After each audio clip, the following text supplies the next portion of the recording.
একটা সার্টিফিকেট, এটা কিন্তু আপনার জীবনের কোনো বড় অংশ হতে পারে না। জাস্ট এই সার্টিফিকেটটি হয়তো বা আপনার কিছুটা সম্মান বাড়াতে পারে। এই যে একটা সার্টিফিকেটের জন্য আজকে যারা দুনিয়ার মায়া ত্যাগ করছেন, আপনারা কি আপনার বাবা মায়ের কথা একবারও ভাবছেন? যেই বাবা, যেই মা, যারা আপনাকে এত কষ্ট করে মানুষ করেছে, আপনাকে নিয়ে এত স্বপ্ন দেখছে, আজকে সামান্য একটি রেজাল্টের জন্য আপনি আপনার জীবনটি দিয়ে দিচ্ছেন। একটা রেজাল্টের সার্টিফিকেট, এটা থাকলেই কি বা না থাকলেই কি, একটা সার্টিফিকেট কিন্তু আপনার ক্যারিয়ারটি আপনার ডেভেলপ করতে পারে না। যদি শুধুমাত্র সার্টিফিকেট দিয়ে যদি সফল হওয়া যেত, আপনি দেখেন আপনার আশেপাশের অনেক মানুষ আছে আপনার চেয়েও মেধাবী, আপনার চেয়েও ভালো রেজাল্ট করতে পারে, আপনার চেয়ে ভালো রেজাল্ট করেছে, তারাও কিন্তু বেকার বেকার ঘুরছে। ঢাকা শহরে অনেক সার্টিফিকেট পকেটে নিয়ে রিক্সা চালাচ্ছে, অনেক দেখেছি, অনেককে দেখেছি। আপনার মাস্টার্স পাস, তারপর হচ্ছে আপনার degree pass, MA BA graduation complete করে অনেককে দেখেছি ঢাকা শহরে রিক্সা চালাচ্ছে, ঢাকা শহরে চা বিক্রি করতেছে চাকরির অভাবে।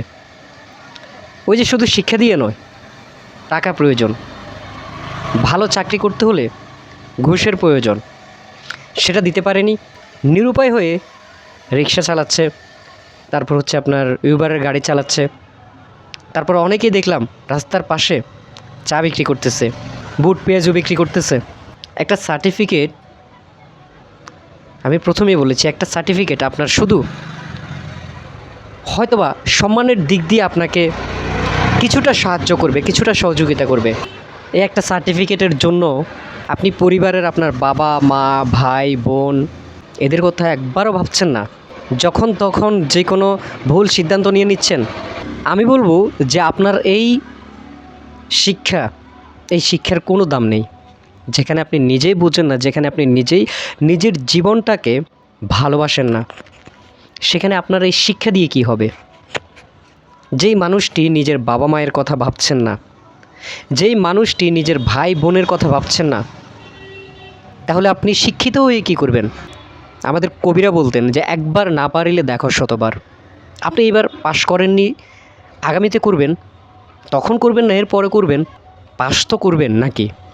তাহলে কেন এই ভুল সিদ্ধান্ত, যে সিদ্ধান্তের কারণে আপনার বাবা মা সারাটা জীবন চোখের পানি ফেলবে?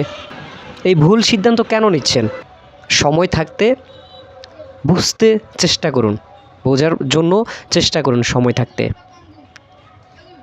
একটা সার্টিফিকেটের জন্য নিজের জীবনটা দিয়ে দিচ্ছেন। আমার বন্ধু পাশ করেছে, আমি কেন করলাম না? আমার ভাই পাশ করেছে, আমি কেন করলাম না? আমার খালাতো ভাই পাশ করেছে, আমি কেন করলাম না?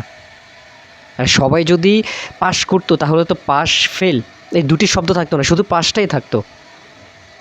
কেন বোঝেন না এটা? আর কিছু কিছু বাবা মা সম্পর্কে যদি বলি, আপনার সন্তান, আপনার মেয়ে, আপনার ছেলে ফেল করেছে, করতেই পারে, তাকে আপনাদেরকে উৎসাহ দিতে হবে যে এবার পারলে না সমস্যা নাই, সামনের বার পারবে, এবার পারলে না আগামী দিনে পারার জন্য প্রস্তুতি নাও, পড়ালেখায় মনোযোগ দাও, এগুলো বলতে পারেন। আর এগুলো না বলে আমাদের গ্রামের, আমাদের দেশের এমন কিছু বাবা মা আছে, মানে সন্তানকে না বুঝিয়ে তারা আরও সন্তানের উপরে দোষটা চাপিয়ে দিচ্ছে। এত টাকা পয়সা খরচ করে তোমাকে পড়ালেখা শিখালাম, তোমার জন্য প্রাইভেট মাস্টার রাখলাম, প্রাইভেট পড়ালাম, ভালো স্কুলে দিলাম, এরপরেও তুমি ফেল করলা। এখন সন্তানরা এই ভুল সিদ্ধান্ত কেন নেবে না? আপনারা নিজেরাই যদি সাপোর্ট না দেন আপনাদের সন্তানদেরকে, তারা তো ভুল সিদ্ধান্ত নিবেই। ওই যে তাদের মনের ভেতরে একটা ভয়, আজকে ফেল করলাম, আমার মা কি বলবে আমাকে, আমার বাবা কি বলবে আমাকে, আমার ভাই কি বলবে আমাকে, আমি তাদেরকে চোখ দেখাবো কিভাবে, আমার আত্মীয় স্বজন যদি শুনে যে আমি ফেল করেছি তারা কি বলবে?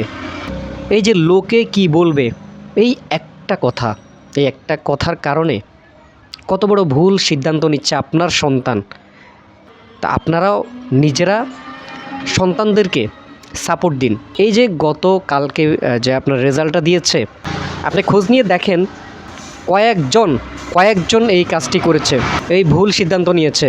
আমি ফেসবুকে কয়েকজনকে দেখেছি, কয়েকজনের পরিবারকে দেখেছি সন্তানের জন্য কান্না করতে, ভুল সিদ্ধান্ত নিয়ে দুনিয়া থেকে বিদায় নিয়েছে। তো সর্বশেষ সেটাই বলবো যে পাস ফেল এগুলো আজকে হয়নি, কালকে হবে। সন্তানদেরকে আপনারা সাপোর্ট দিন, তাহলে কিন্তু সব কিছু ঠিক হয়ে যাবে। ধন্যবাদ।